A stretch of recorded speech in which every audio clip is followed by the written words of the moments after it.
In the summer of 1974, a team of surveyors working in the hills outside a forgotten Mediterranean village made a discovery that, decades later, still has no official explanation. They weren't looking for anything unusual. They were mapping bedrock for a road expansion. But their equipment kept returning the same anomaly, a hollow space, deep underground, shaped in a way that made no geological sense. What they found, when they finally broke through, was a labyrinth. Carved stone corridors, twisting in on themselves, stretching further than anyone expected, and far older than anyone was prepared to believe. Some early estimates placed its construction at nearly 4,000 years old. And buried at its center was something stranger still, a chamber that, under the right conditions, produced a sound. A frequency. One that some who heard it described not as noise, but as pressure. A feeling in the chest before it was ever a sound in the ears. This is the story of that labyrinth, that frequency, and the question that still divides the handful of researchers who've studied it: was it built to keep something out, or to keep something in? Stay with this one. By the end, you'll understand why the people who study this place still can't agree on what they found. Labyrinths are one of humanity's oldest architectural ideas. We see them in Bronze Age pottery, in cave carvings, in the legendary Cretan labyrinth said to house the Minotaur beneath the palace of Knossos. Most were symbolic, spiritual paths, not literal prisons. But this one was different. Its walls weren't just carved for ritual walking. They were precisely angled, corridor after corridor, in a pattern that modern architects have compared to acoustic engineering, the kind of design you'd expect in a concert hall, not a Bronze Age tomb. Researchers who first explored the site noted that certain corridors seemed to funnel sound instead of just echoing it. Speak at one end, and your voice would arrive at the center altered, deeper, layered, as though multiple voices were speaking at once. The survey team's initial notes, later declassified from the Regional Antiquities Office, describe something almost comic in hindsight: grown engineers refusing to enter the final passage alone. Not because of any visible danger. Just a feeling. A reluctance nobody could quite explain to their supervisors. At the heart of the structure was a circular chamber, roughly 9 meters across, with a domed ceiling unlike anything else in the complex. It was here, in 1976, that a team recorded something that first got the site labeled anomalous in official records. A low, sustained tone, one nobody could trace to any obvious source. The 1976 recording became the subject of internal debate for years. Early theories blamed equipment malfunction. Cheap microphones, faulty grounding, interference from nearby machinery. All reasonable explanations, and all of them were eventually ruled out. In 1983, a second team returned with better instruments. Military-grade recording equipment, borrowed through a university partnership, calibrated specifically to rule out electronic artifacts. The tone was still there. Same frequency range.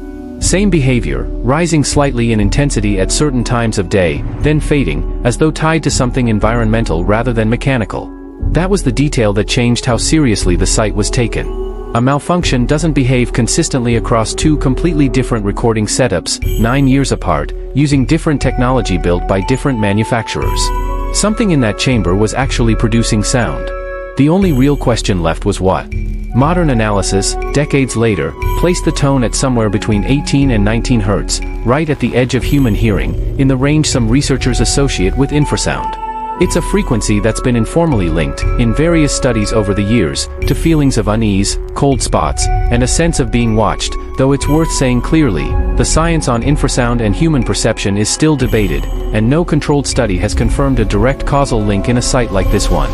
What is well documented is that multiple independent visitors, across different decades, reported nearly identical sensations in that chamber: pressure behind the eyes, a metallic taste, and, most consistently, the feeling that the tone was coming from inside their own skull rather than the room around them.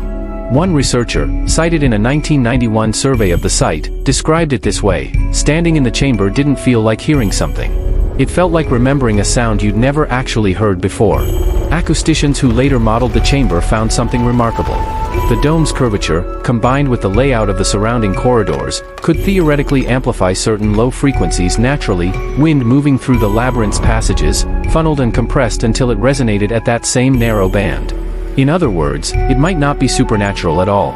It might be one of the oldest scientific instruments on Earth, a structure built, whether by accident or extraordinary intention, to generate an experience. The unresolved question is whether the builders knew. 3 main theories have circulated among researchers and enthusiasts trying to explain the site. The first is architectural accident. Ancient builders, optimizing for airflow or structural stability, stumbled onto a resonant geometry without understanding the acoustic physics behind it. The frequency is real, but its meaning is coincidental, a side effect, not a design goal. Under this theory, every eerie sensation reported in that chamber is simply what infrasound does to the human body, dressed up in 4,000 years of storytelling. The second theory is ritual amplification. Priests or shamans of the period may have understood, empirically if not scientifically, that specific chamber shapes produced specific bodily sensations. The labyrinth wouldn't have been a prison or a puzzle, it would have been built like an instrument, meant to overwhelm anyone who reached the center, reinforcing whatever belief system the space was built to serve. Under this theory, the maze itself was the ritual, every wrong turn was designed to build anticipation, exhaustion, and disorientation before a visitor ever reached the tone at all. The third theory is the one that gets the most attention online, and the one worth the most skepticism, that the frequency was a deterrent. That the maze-like design wasn't meant to trap something inside, but to disorient and discourage anyone, or anything, attempting to reach the chamber at all. This is the version of the story that spawned the site's popular nickname, the Forbidden Frequency. It's a compelling idea. It's also almost entirely speculative, built more on the eerie feeling of standing in that chamber than on hard evidence. Serious researchers are careful to separate the documented acoustic phenomenon from the folklore that's grown up around it. There's a fourth, quieter theory that rarely gets discussed outside academic circles, that the tone isn't the point of the design at all, that it's a byproduct of something else the builders were actually trying to achieve, something related to structural load-bearing or thermal regulation deep underground, and the sound was simply the side effect nobody bothered to record until modern instruments existed to notice it. Between the 1970s and the site's eventual restriction in the early 2000s, a small but steady stream of researchers, journalists, and curious visitors made their way into the chamber.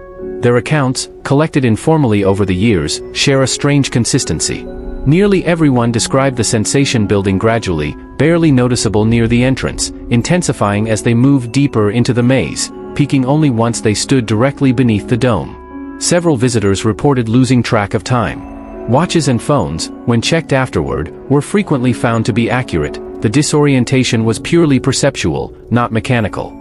This detail matters because it rules out one of the more common explanations skeptics raise: electromagnetic interference disrupting nearby devices. If the effect were purely physical field interference, it should have shown up in equipment, not just perception. It never did, consistently, across 4 decades of visits. Not every account was unsettling. Some visitors described the tone as almost meditative, a few researchers compared it to standing inside a singing bowl, or the resonant hum some people report in old cathedrals. Whether that similarity is coincidence, shared human physiology, or evidence of a much older, shared architectural tradition, nobody has definitively answered. Strip away the speculation, and here's what's genuinely established. The labyrinth is real, and its age, while debated in exact figures, is broadly consistent with other Bronze Age ceremonial sites in the region. The acoustic anomaly is real and has been measured by multiple independent teams using modern equipment, not just described anecdotally. And the psychological effects reported by visitors, while not proof of anything supernatural, are consistent enough across decades to suggest a real physiological response to a real environmental condition, whatever its ultimate cause. What we don't know, and may never know, is intention. Did the people who built this structure understand what they were creating? Did they design the frequency, or merely discover it after the fact and build a mythology around it? Archaeoacoustics, the study of how ancient spaces were designed around sound, is still a young and somewhat contested field. Some scholars argue it reads far too much intention into structures that were built for entirely practical reasons. Others believe we've consistently underestimated how sophisticated ancient builders were when it came to manipulating sound, light, and space to create deliberate psychological effects. This site sits right at the center of that argument. And it may be one of the best surviving pieces of evidence either side has. Today, access to the chamber is heavily restricted, partly for preservation reasons and partly because of ongoing disagreements between researchers about how, and whether, the site should be studied further. Some want deeper acoustic mapping, using non-invasive sensors that wouldn't disturb the stonework. Others argue that repeated exposure, and repeated publicity, risks damaging both the structure and the surrounding cultural context, turning a genuine archaeological question into a tourist curiosity before it's properly understood. What draws people back to this story, again and again, isn't really the mystery of who built it.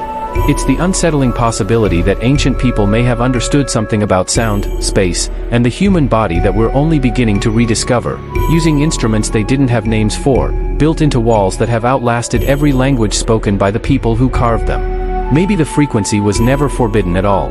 Maybe it was simply built, and the fear came later, passed down by people who felt something they couldn't explain and needed a story to hold it. Or maybe some spaces are built to be avoided for a reason, and the silence around this one has lasted 4,000 years for exactly that reason. Either way, the tone is still there, waiting in the dark, at the center of the maze, for anyone who finds their way back in. If you enjoyed this deep dive into one of history's strangest surviving structures, let me know in the comments what you think was really happening in that chamber: accident, ritual, deterrent, or something else entirely. And if you want more stories like this, hidden structures, unexplained phenomena, and the thin line between archaeology and mystery, subscribe, and I'll see you in the next one.